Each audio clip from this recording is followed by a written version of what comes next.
پاکستان میں ایران کی جانب سے حملے کی مذمت کر دی۔ ترجمان امریکی محکمہ خارجہ میتھیو ملر کا کہنا ہے امریکہ ایران کے پاکستان اور عراق پر حملوں کی مذمت کرتا ہے۔ ایران نے اپنے 3 ہمسایہ ممالک کی خود مختار سرحدوں کی خلاف ورزی کی ہے، جس کی جتنی مذمت کی جائے کم ہے۔ ایران خطے میں دہشت گردی کا سب سے بڑا اسپانسر ہے۔ ایران اپنے ملک میں دہشت گردوں کے خلاف کارروائی کا دعوے دار ہے۔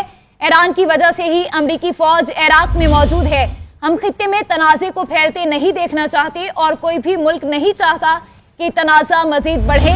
چین نے بھی پاکستان اور ایران سے علاقائی استحکام برقرار رکھنے کا مطالبہ کیا ہے۔ امریکہ نے پاکستان میں ایران کی جانب سے حملے کی مذمت کر دی۔ ترجمان امریکی محکمہ خارجہ میتھیو ملر کا کہنا ہے امریکہ ایران کے پاکستان اور عراق پر حملوں کی مذمت کرتا ہے۔ ایران نے اپنے 3 ہمسایہ ممالک کی خود مختار سرحدوں کی خلاف ورزی کی ہے، جس کی جتنی مذمت کی جائے کم ہے۔ ایران خطے میں دہشت گردی کا سب سے بڑا اسپانسر ہے۔ ایران اپنے ملک میں دہشت گردوں کے خلاف کارروائی کا دعوے دار ہے۔ ایران کی وجہ سے ہی امریکی فوج عراق میں موجود ہے۔ ہم خطے میں تنازع کو پھیلتا نہیں دیکھنا چاہتے اور کوئی بھی ملک نہیں چاہتا کہ تنازع مزید بڑھے۔ چین نے بھی پاکستان اور ایران سے علاقائی استحکام برقرار رکھنے کا مطالبہ کیا ہے۔ بلوچستان میں ایرانی حملہ ناقابل قبول، پاکستان کا ایران سے سفیر واپس بلانے کا اعلان، ایرانی سفیر کو بھی پاکستان چھوڑنے کا حکم، پاکستانی وفود کے ایران کے دورے بھی منسوخ کر دیے گئے۔ ترجمان دفتر خارجہ کا کہنا ہے کہ بلوچستان میں ایرانی حملے میں 2 بچے جاں بحق اور 3 بچیاں زخمی ہوئی۔ حملہ پاکستان کی خود مختاری کی خلاف ورزی اور عالمی قانون کی خلاف ورزی ہے۔ حملے کی ذمہ داری ایران پر عائد ہوتی ہے۔ پاکستان اس غیر قانونی اقدام کا جواب دینے کا حق محفوظ رکھتا ہے۔ نگراں وزیر خارجہ جلیل عباس جیلانی کو ایران کے وزیر خارجہ حسین امیر عبداللہان کا ٹیلی فون۔ جلیل عباس جیلانی کا کہنا تھا کہ ایرانی حملہ عالمی قوانین اور پاک ایران تعلقات کی روح کی سنگین خلاف ورزی ہے۔ پاکستان اس اشتعال انگیز کارروائی کا جواب دینے کا حق محفوظ رکھتا ہے۔ دہشت گردی خطے کے لیے ایک مشترکہ خطرہ ہے۔ یک طرفہ اقدامات سے علاقائی امن و استحکام کو شدید نقصان پہنچ سکتا ہے۔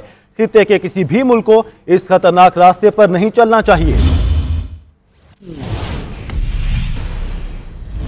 ایران کی جانب سے پاکستان کی سرحدی خلاف ورزی کی حقیقت، حملے کو چھپانے کے لیے جیش العدل کی فیک اور جھوٹی سٹیٹمنٹس کا سہارا لیا گیا۔ حقیقت تو یہ ہے کہ BLA اور BLF کے کیمپس ایران میں موجود ہیں۔ کلبھوشن یادو بھی ایران سے آپریٹ کرتا رہا۔ کی طرف سے 16 جنوری کو تمام بین الاقوامی قوانین کی خلاف ورزی کرتے ہوئے پاکستان کی بلا اشتعال فضائی حدود کی خلاف ورزی کر کے معصوم لوگوں کو نشانہ بنایا گیا۔ پاکستان کی خود مختاری اور سالمیت پر یہ حملہ ایران کی طرف سے جارحیت کا کھلا ثبوت ہے، جس کو چھپانے کے لیے جیش العدل کی فیک اور جھوٹی سٹیٹمنٹس کا سہارا لیا گیا۔ حملے کا جواز پیدا کرنے کے لیے جیش العدل سے منسوب ایک واٹس ایپ بیان جاری کیا تاکہ یہ بیانیہ بنایا جا سکے کہ یہ حملہ جیش العدل کے کیمپ پر ہوا ہے، لیکن پاکستان کا رد عمل دیکھ کر ایران کو اپنی اس غلط اور بے تکی حرکت کا اندازہ ہو گیا۔ جیش العدل جسے IRGC خود چلا رہی ہے اور اب وہ چاہتے ہیں کہ کسی طرح اس مسئلے سے جان چھڑائی جائے، اسی لیے جیش العدل سے دوبارہ جھوٹا بیان دلوایا گیا کہ یہ راکٹس غلطی سے بارڈر کراس کر کے پاکستان چلے گئے، جبکہ اصل میں نشانہ سستان ایران کے اندر واقع جیش العدل کے اپنے ہی کیمپ تھے۔ حقیقت تو یہ ہے کہ BLA اور BLF کے کیمپس ایران میں موجود ہیں۔ کلبھوشن یادو بھی ایران سے آپریٹ کرتا رہا ہے۔ ایران کا یہ خیال کہ پاکستان اس واقعے کو کسی بھی صورت نظر انداز کرے گا، اس کی بہت بڑی بھول ہے۔ اور اب آپ کو بتائیں کہ پاک ایران حالیہ کشیدگی کے بعد گورنر سندھ کامران ٹیسوری ایران کا دورہ مختصر کر کے کراچی پہنچ گئے۔ ایئرپورٹ پر میڈیا سے گفتگو میں کہا اپنے 4 روزہ دورے کو مختصر کر کے میں واپس پہنچ گیا۔ ایسے بیانات جاری نہ کیے جائیں جس سے دونوں طرف کشیدگی میں مزید اضافہ ہو۔ ایران جانے والے تمام پاکستانی خیریت اور پاکستانی نمائندوں سے رابطے میں ہیں۔ آپ سبھی نے دیکھا کہ جب ایران اور پاکستان کی تجارت کی بات ہوتی ہے تو کوئی نہ کوئی واقعہ سرزد ہوتا ہے اور اس سے ہمارے درمیان تعلقات جو ہے وہ دوری کی طرف چلے جاتے ہیں، لیکن میری دعا ہے اور انشاءاللہ اس کو ڈپلومیٹک طریقے سے اس ایشو کو بھی بہتر طریقے سے ہم مل جل کر حل کر لیں گے۔ میں سمجھتا ہوں کہ ایسے واقعات نہیں ہونے چاہیے جہاں सालमियत का इशू खड़ा हो जाए।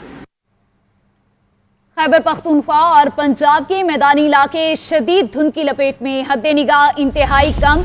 कौमी शाहराहों पर ट्रैफिक की रवानी मुतासिर। M1 पेशावर से रशकई, M2 पर लाहौर से इस्लामाबाद तक ट्रैफिक का दाखिला ममनू। शदीद धुंध के बाइस M3 फैजपुर से रजाना, M4 शेरशाह से फैसलाबाद तक बंद कर दी गई। M11 KLP और GT रोड समेत दीगर शाहराहों पर भी धुंध के बाइस सफर दुश्वार। मोटरवे पुलिस ने शहरियों को एहतियात बरतने की हिदायत कर दी। और समेत पंजाब भर में शदीद धुंध का राज। हदे निगाह मुतासिर होने से ट्रैफिक की रवानी मुतासिर, मुतादिद परवाज़ें मनसूख, मोटरवे मुतादिद मकामात से बंद कर दी गई। इसी बारे में मजीद तफसीलात जानते हैं लाहौर से अपने नुमाइंदा सुलेमान सिद्दीक से। जी सुलेमान। जी बिल्कुल, लाहौर और इसके गिरदोनवा में धुंध के बायस से लाहौर धुंधला गया है। हद निगाह कम होने के बायस ट्रैफिक के साथ फ्लाइट ऑपरेशन मुतासर हुआ है। रनवे पर हद निगाह इंतहाई कम होने के बायस कई परवाजें मनसूख करना पड़ गई हैं और साथ ही मोटरवे को भी आम ट्रैफिक के लिए बंद कर दिया गया है। मोटरवे M2, M3, M4 और M5 को आम ट्रैफिक के लिए बंद कर दिया गया है, जबकि लाहौर सियालकोट मोटरवे पर भी आम ट्रैफिक का रास्ता बंद कर दिया गया है। मोटरवे इंतजामिया है कि शहरी बढ़ेंगे और अब बात करेंगे आम इंतखाबात की। इलेक्शन कमीशन ने आम इंतखाबात में हिस्सा लेने वाले उम्मीदवारों की तफसीलात जारी कर दी। इंतखाबात में कौमी असेंबली की नशिस्तों पर 5121 उम्मीदवार, जबकि सूबाई असेंबलियों की नशिस्तों पर 12695 उम्मीदवार हिस्सा ले रहे हैं। इलेक्शन कमीशन ने आम इंतखाबात में हिस्सा लेने वाले उम्मीदवारों की तफसीलात जारी कर दी। इलेक्शन 2024 में कुल कितने उम्मीदवारों के दरमियान जोड़ पड़ेगा, इलेक्शन कमीशन ने बता दिया, जिसके मुताबिक कौमी और सूबाई असेंबली की नशिस्तों पर 17,816 उम्मीदवार मैदान में उतरेंगे। इंतखाबात में सियासी जमातों की निस्बत तकरीबन 2 गुना आजाद उम्मीदवार हिस्सा ले रहे हैं। कौमी असेंबली की नशिस्तों पर 3,748 आजाद और 1873 सियासी जमातों के उम्मीदवार हिस्सा ले रहे हैं। सूबाई असेंबलियों की नशिस्तों पर 8,537 आजाद और 4,158 सियासी जमातों के उम्मीदवार किस्मत आजमाई करेंगे। कौमी और सूबाई असेंबली की नशिस्तों पर 882 खवातीन उम्मीदवार इन एक्शन होंगी। मुल्क भर में 4 नशिस्तों पर ख्वाजा सराब एक्शन में दिखाई देंगे। पंजाब असेंबली की नशिस्तों पर 6,710, सिंध असेंबली की नशिस्तों पर 2,878 उम्मीदवार, खैबर पख्तूनख्वा असेंबली की नशिस्तों पर 1834 और बलोचिस्तान असेंबली की नशिस्तों पर 1273 उम्मीदवार इलेक्शन लड़ेंगे। KP असेंबली की जनरल नशिस्तों पर 1763 मर्द, 69 खवातीन, 2 ख्वाजा सरा उम्मीदवार दौड़ में शामिल हैं। बलोचिस्तान असेंबली की जनरल नशिस्तों पर 1273 उम्मीदवार, चारों सूबाई असेंबलियों की जनरल नशिस्तों पर 12,695 उम्मीदवारों के दरमियान जोर का जोड़ पड़ेगा। बानी चेयरमैन PTI इलेक्शन नहीं लड़ सकते। लाहौर हाई कोर्ट ने कागजात नामजदगी मुस्तरद होने के खिलाफ दरख्वास्त खारिज कर दी।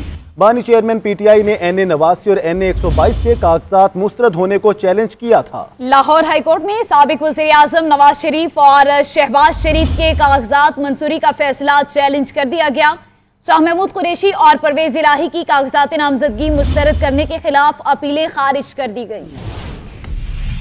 बानी चेयरमैन PTI शाह महमूद कुरैशी परवेज इलाही इलेक्शन से आउट। नवाज शरीफ शहबाज शरीफ के कागजात की मंजूरी भी चैलेंज। लाहौर हाई कोर्ट में नवाज शरीफ, शहबाज शरीफ और चौधरी निसार के कागजात नामजदगी को शहरी शाहिद और अक्सई ने चैलेंज किया है। दरख्वास्त में कहा गया है कि तीनों रहनुमा सुप्रीम कोर्ट पर हमले में मुलव्विस हैं। खिलाफ कानून कागजात मंजूरी को कलअदम करार दे दिया जाए। हाई कोर्ट के जस्टिस अली बाकर नजवी की सरबराही में 3 रुकनी बेंच ने बानी चेयरमैन PTI के कागजात नामजदगी मुस्तरद होने के खिलाफ दरख्वास्त खारिज कर दी। साबिक वज़ीर आज़म ने हल्का NA89 और NA122 से कागजात मुस्तरद होने को चैलेंज किया था। 3 रुकनी बेंच ने PTI के सदर चौधरी परवेज इलाही, शाह महमूद कुरैशी, हमाद अजहर और अमार यासिर के कागजात नामजदगी मुस्तरद होने के खिलाफ अपीलें खारिज कर दी। लाहौर हाई कोर्ट ने फवाद चौधरी की अहलिया हिबा चौधरी और सनम जावेद की दरख्वास्तें भी खारिज कर दी। खवातीन की मखसूस नशिस्तों पर कागजात मुस्तरद होने के खिलाफ अमीना हसन, शगुफ्ता चौधरी और तैयबा रसूल की अपीलों पर समाअत हुई। वफाकी वजीर रियाज फतियाना इंतखाबी निशान मेज कुर्सी अलाट करने पर हाई कोर्ट पहुंच गए। अदालत ने रिटर्निंग ऑफिसर को कानून के मुताबिक फैसला करने का हुक्म दे दिया। पेशावर हाई कोर्ट ने PTI के उम्मीदवार कामरान बंगश का इंतखाबी निशान तब्दील करने का हुक्म दे दिया। जस्टिस एजाज अनवर ने आरोप से मुकालमा करते हुए कहा कि इंतखाबी निशान अलॉट करते वक्त क्या आपने दिमाग इस्तेमाल नहीं किया? वोटर कैसे निशानात में फर्क करेंगे? मुझे खुद अभी तक वायलिन और गिटार में फर्क की समझ नहीं आई। पेशावर हाई कोर्ट में मुराद सईद और आजम सवाती ने अपनी दरख्वास्तें वापस ले ली, जिस पर लार्जर बेंच ने केस निपटा दिया, जबकि शहराम तुर्की और आतिफ खान के कागजात नामजदगी के खिलाफ दायर दरख्वास्तें खारिज कर दी।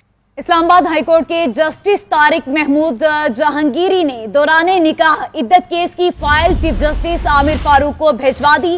खावर मानिका के वकील रिजवान अब्बासी ने अदालत को आज गवाहों के बयान ना रिकॉर्ड कराने की यकीन दहानी करा दी। रिजवान अब्बासी ने दलाइल देते हुए कहा, इद्दत में निकाह नहीं हुआ तो दूसरा निकाह क्यों पढ़ाया गया? बानी चेयरमैन PTI और बुशरा बीबी के खिलाफ दौरान इद्दत निकाह केस की समाअत आज अडियाला जेल में होगी। और पाकिस्तानी मौशत के लिए अच्छी खबर, IMF से $70 करोड़ की किस्त मौसूल हो गई। मुत्तहिदा अरब अमारात ने भी हुकूमत पाकिस्तान की दरख्वास्त पर $2 अरब कर्ज रोल ओवर कर दिया।